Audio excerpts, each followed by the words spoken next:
each of us over 3,000 gallons of air every day. Normally, we don't think about the next breath, where it comes from, or what's in it. We take it for granted. Except on smoggy days, when along with the oxygen we need, we often get air pollution. Sometimes you can see it, that telltale haze. It's not just Los Angeles or the Bay Area in the north. It's in much of California's Central Valley and high desert too. We see the visible haze, but there's more to smog than meets the eye, or irritates the eye. Smog takes a big toll on our health. 90% of all Californians breathe unhealthy air. In Southern California alone, 3,300,000 workdays are lost each year due to smog health effects. Statewide, air pollution causes over 6,000 premature deaths each year. Many thousands more are forced to visit hospital emergency rooms on smoggy days. Through years of research, we've only discovered some of the effects of smog on the body. But before we look at these effects, let's define the problem. What is smog? You can think of smog as an atmospheric soup of harmful gases and very small solid or liquid particles called particulate matter.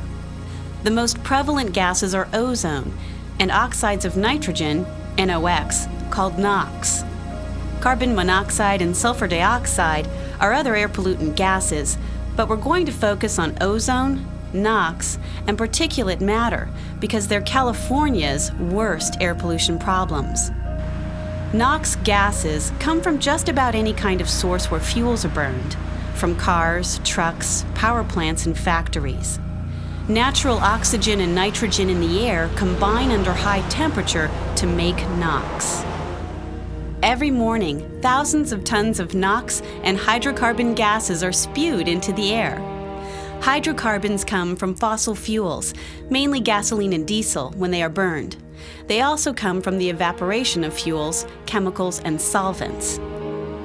Together, hydrocarbons and NOx gases react under strong sunlight to form ozone and other hazardous air pollutants. Ozone by itself is a colorless, invisible gas, but the smog-forming process also generates very small particulate matter, which contributes to the haze everyone associates with smog. As evening approaches and sunlight weakens, less ozone and particulate matter are formed, and smog levels drop. Over the past 30 years, we've made progress cleaning up the air. Ozone and NOx levels have come down, but not far enough. Ozone and NOx are still big problems, but today, particulate matter is taking center stage. Smog is not the only source of particulate matter. Other particles come from the combustion of fuels, small, nearly invisible toxic particles of smoke and soot. Many of these particles are so small they can stay suspended in the air for days, even weeks at a time, traveling many miles before settling to the ground. You know when you see visible dust that it's a good idea to stay away from it. But it's what you can't see that can get you. So how small are we talking? Well, this is a human hair about 70 microns in diameter. And here is a piece of small particulate matter, about 10 microns in diameter. Particles 10 microns or less are classified as PM10. Things like pollen, windblown dust, and tire rubber particles are size PM10, which is small enough to penetrate into the small airways of the lungs. Some particles formed by smog or from smoke and diesel soot are even smaller. This piece of particulate matter in smog is about 2 microns wide. Very small particles, less than 2.5 microns in size, are called PM2.5 and are more dangerous because they are small enough to penetrate into the deepest parts of the lung. The worst particles are those under 1/10 micron in size, the ultrafine. Found near fresh emissions from cars, trucks, and buses, they can number more than 100,000 per cubic centimeter.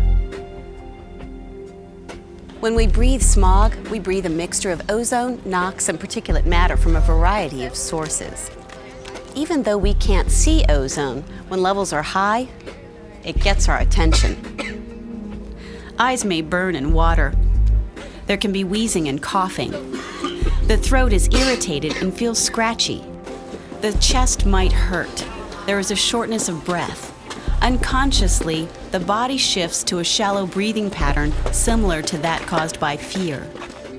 When we breathe polluted air, our bodies begin a series of natural steps to purge the pollution. The nose removes half of the ozone we breathe. Ozone reacts with tissues, killing cells and damaging the nose. Our airways are lined with cells that are covered with tiny hairs called cilia. They beat in a rhythmic pattern, moving mucus up to the throat where it is swallowed.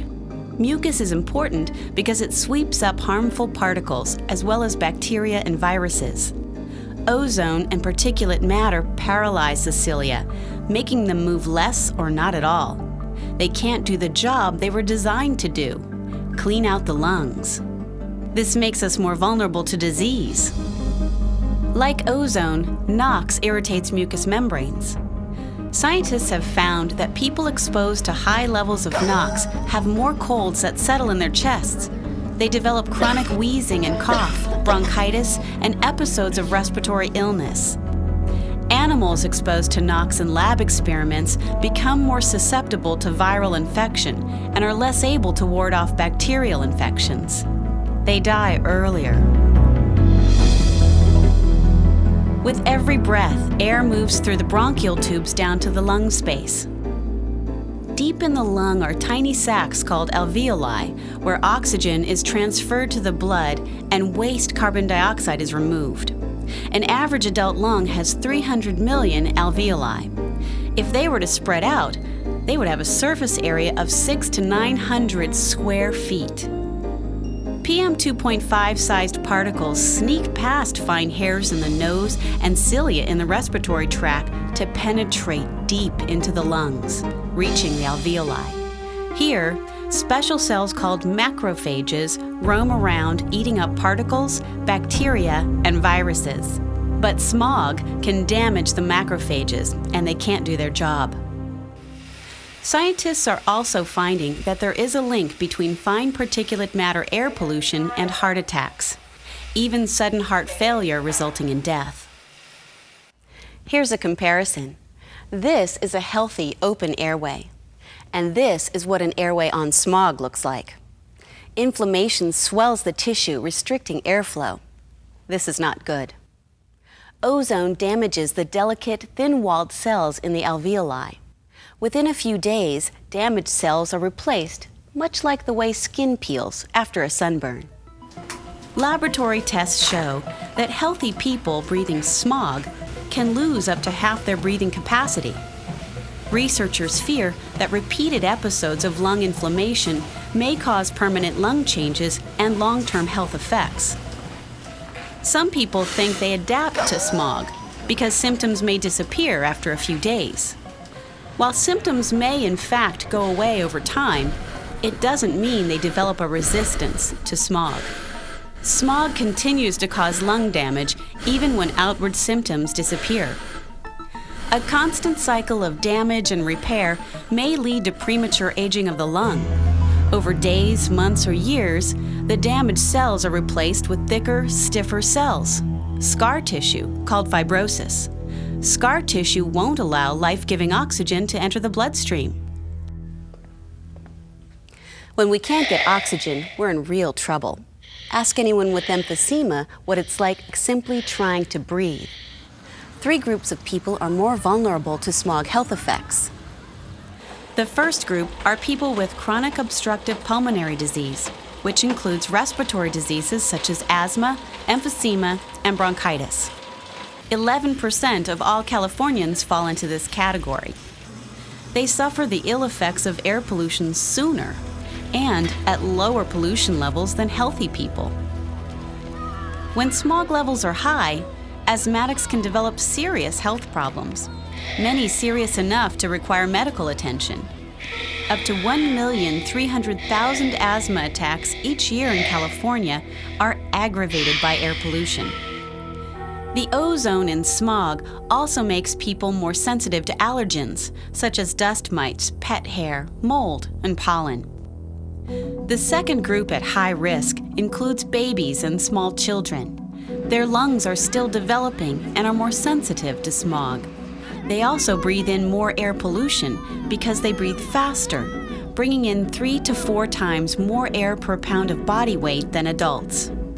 And smog reduces a child's breathing capacity even more than it does in adults. Because children have smaller airways, more particles stick to airway walls. Particulate matter may increase the incidence of sudden infant death syndrome. Children living in smoggy areas have more respiratory infections, and studies show that they are more likely to develop poorly functioning lungs later in life. Even when children active in unhealthy air don't show symptoms, they are still likely to suffer loss compared to children who grow up in cleaner air. Research is showing that children who live in areas with high particulate matter levels are at risk for poor lung development, making them more susceptible to lung disease as adults.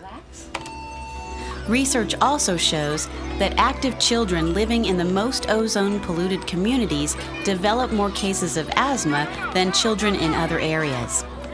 When ozone levels peak, kids miss more school days. A third group is at increased air pollution risk: healthy adults of all ages who exercise or work hard outdoors.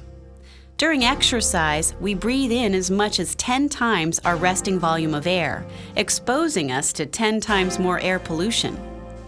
We breathe through the mouth instead of the nose, bypassing filters in the nose that otherwise would filter out half of the particles inhaled. We're learning more every year about the harmful health effects of air pollution, so it's important that we continue to reduce smog levels. To do this, we need answers to questions such as how much smog is too much smog. Air quality standards have been established for the main ingredients in smog: ozone, NOx, and particulate matter. These standards are the concentration levels in the air environment that have been determined as reasonably safe for most people. Air quality standards give a number that planners and government can target to reduce air pollution to healthy levels. Hundreds of air pollution monitoring stations are spread across California, continuously monitoring the air, recording air pollution levels. Air quality agencies use the data to see if air quality standards are being achieved. How can people find out about air pollution levels where they live? Well, there's a simple way. The Air Quality Index, or AQI, gives people a gauge of air pollution severity where they live and work. The AQI takes into account levels of ozone and sometimes other air pollutants. Readings of 0 to 50 indicate good air quality. 50 to 100 is moderate. When levels reach 100 to 150, it's considered unhealthy for sensitive groups. 150 to 200 is unhealthy for all groups. And 200 to 300 is very unhealthy. When air quality worsens to unhealthy levels, what can we do to protect our health? First of all, try to stay indoors. Reduce any outdoor activity that requires heavy exertion, such as running or heavy labor. Walk instead of run. Because smog levels are usually lower in the early morning and evening, you should schedule outdoor exercise during these times. Children should avoid strenuous outdoor play. For some air pollutants, any amount is too much. We call these pollutants air toxics because any measurable level can impact your health. California has nearly 200 chemical substances on the list of air toxics. To be on the list, the substance must be 1, an irritant, 2, a carcinogen, a substance that increases the likelihood of getting cancer, or 3, a reproductive toxin. Air toxics can be localized around fixed industrial sites, and people who live near such sites can be more at risk. Other air toxics are not localized to a specific area. Benzene, which comes from gasoline, and diesel exhaust affect people over a wide region because they're emitted from cars, trucks, and buses. Scientists have found increased risk of lung cancer among people exposed to diesel exhaust particles. Exposure to air toxics causes over 300 cases of cancer each year in California. It's the subject of intensive research. The health effects of air pollution produce serious economic consequences.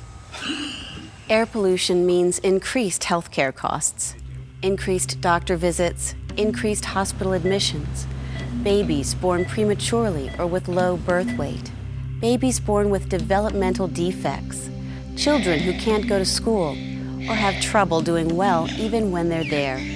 It means workers who don't go to work, families who pack up and look for jobs somewhere else, suffering and premature death to the most sensitive.